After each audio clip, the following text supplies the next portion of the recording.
Hello friends, welcome to Bridge Course Class 9th Subject English. या भागामध्ये आज आपण इंग्रजी विषय सेतू अभ्यासक्रमाची ॲक्टिव्हिटी नंबर 10 पाहणार आहोत.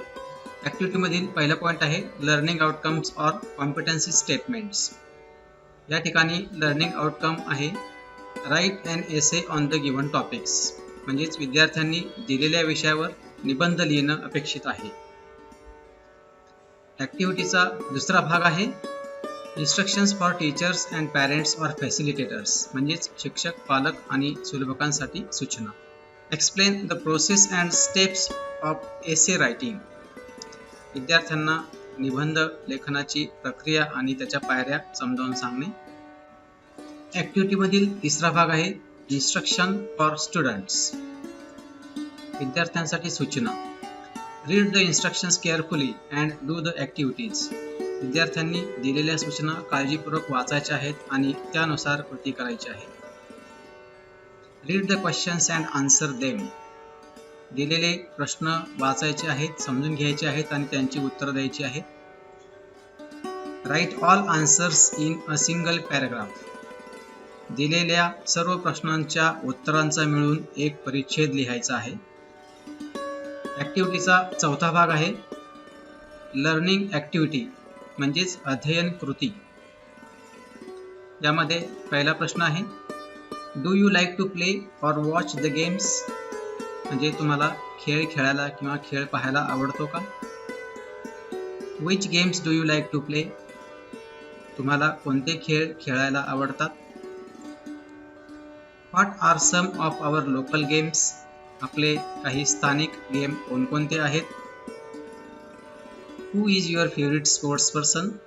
तुमचा आवडता खेळाडू कोण आहे. पुढचा प्रश्न आहे what games are played in the Olympics. ऑलिम्पिक्समध्ये कोणकोणते खेळ खेळले जातात.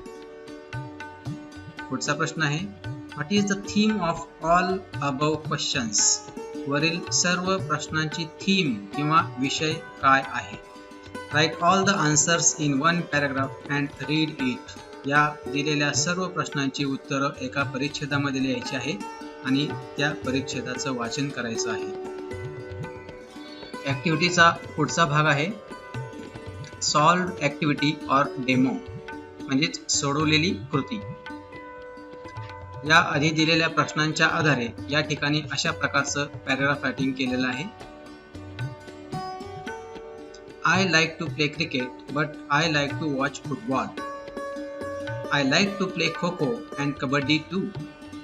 Marbles, skipping, hopscotch, gilli danda, lagori, hide and seek are our local games. My favorite sports person is Virat Kohli.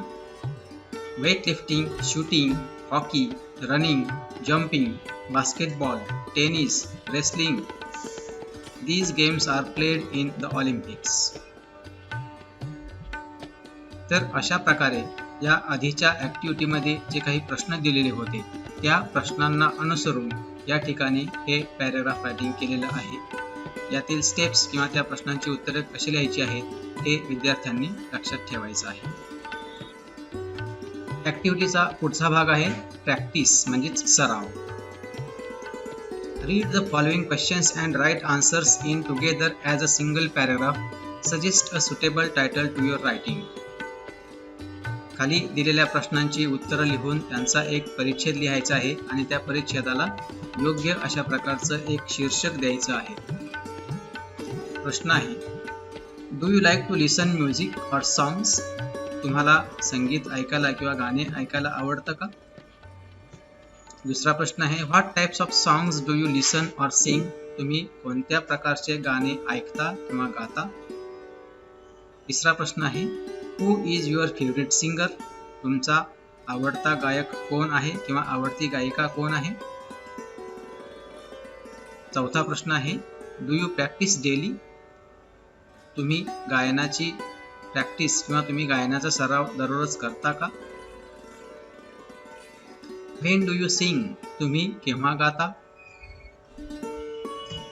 Do you practice or rehearsal singing under the guidance of a guru or teacher? म्हणजे तुम्ही गायनाचा सराव किंवा गायनाची rehearsal एखाद्या गुरु किंवा शिक्षकाकडून करता का? What is difference between folk music and classical music? लोकसंगीत आणि शास्त्रीय संगीत यामध्ये काय फरक आहे? या सर्व प्रश्नांच्या उत्तरांचा मिळून तुम्हाला एक पॅराग्राफ रायटिंग करायचं आहे. विद्यार्थ्यांनी वहीमध्ये हा परिच्छेद लिहावा आणि त्याला योग्य ते शीर्षक द्यावं. ॲक्टिव्हिटी मधील पुढचा भाग आहे एक्सटेन्शन ॲक्टिव्हिटी और parallel activity. Read the following questions and write answers in together as a single paragraph. Suggest a suitable title to your writing. याही ठिकाणी विद्यार्थ्यांनी दिलेल्या प्रश्नावर आधारित एक पॅराग्राफ लिहायचा आहे आणि त्याला योग्य असं टायटल, योग्य असं शीर्षक द्यायचं आहे. पहिला प्रश्न आहे, डू यू लाईक ॲनिमल्स? तुम्हाला प्राणी आवडतात का? दुसरा प्रश्न आहे, which animals do you like? Wild और टेम और डोमेस्टिक? म्हणजे तुम्हाला कोणते प्राणी आवडतात, जंगली प्राणी की पाळीव प्राणी? तिसरा प्रश्न आहे, where do you find all animals? तुम्हाला सर्व प्राणी कुठे दिसतात? Do animals speak? प्राणी बोलतात का? पुढचा प्रश्न आहे, how do you understand that they are not feeling well? प्राण्यांना बरं वाटत नाहीये किंवा त्यांची तब्येत बिघडली आहे, हे तुम्ही कसं समजू शकता? Who gives treatment or medicine to the sick animals and birds? आजारी प्राणी आणि पक्ष्यांना औषधं कोण देतं किंवा त्यांचा उपचार कोण करतो? तर या सर्व प्रश्नांवर आधारित उत्तरं लिहून एक पॅराग्राफ लिहायचा आहे आणि त्याला योग्य असं शीर्षक द्यायचं आहे. ॲक्टिव्हिटीचा पुढचा भाग आहे इव्हॅल्युएशन म्हणजेच मूल्यमापन. Write and essay on festivals. Use the following questions. विद्यार्थ्यांनी फेस्टिवल्स म्हणजेच सण किंवा उत्सव या विषयावर एक निबंध लिहायचा आहे. त्यासाठी पुढे दिलेल्या प्रश्नांचा उपयोग करायचा आहे. प्रश्न पहिला, do you like to celebrate festivals? तुम्हाला सण किंवा उत्सव साजरे करायला आवडतं का? Why do you enjoy fairs or festivals? तुम्ही यात्रा किंवा उत्सव यांचा आनंद का घेता? तिसरा प्रश्न आहे, what are the different festivals in our state? आपल्या राज्यात साजरे केले जाणारे वेगवेगळे सण किंवा उत्सव कोणते आहेत? चौथा प्रश्न आहे, इज देअर को relation between festivals and seasons? आपल्याकडं साजऱ्या केले जाणारे जे काही सण आणि उत्सव आहेत, या सण उत्सवांचा आणि ऋतूंचा काही संबंध आहे का? Give examples. जर असेल तर त्या प्रकारचे उदाहरणं द्यायचे आहेत. पाचवा प्रश्न आहे, do you know festivals which are celebrated in other states? आपल्या भारतामधील इतर राज्यात साजरे केले जाणारे काही सण उत्सव तुम्हाला माहिती आहेत का? सहावा प्रश्न आहे, which is your favourite festival and व्हाय?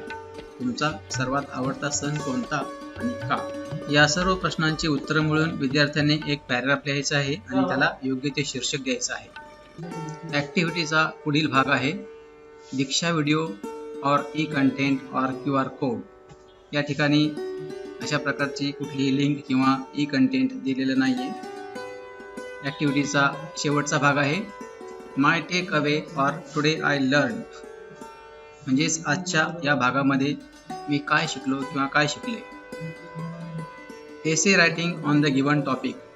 दिलेल्या विषयावरती अशा प्रकारे निबंध लिहायचा हे विद्यार्थी आजच्या या टॉपिकमध्ये किंवा या ॲक्टिव्हिटीमध्ये शिकलेले आहेत. Thank you for watching this presentation.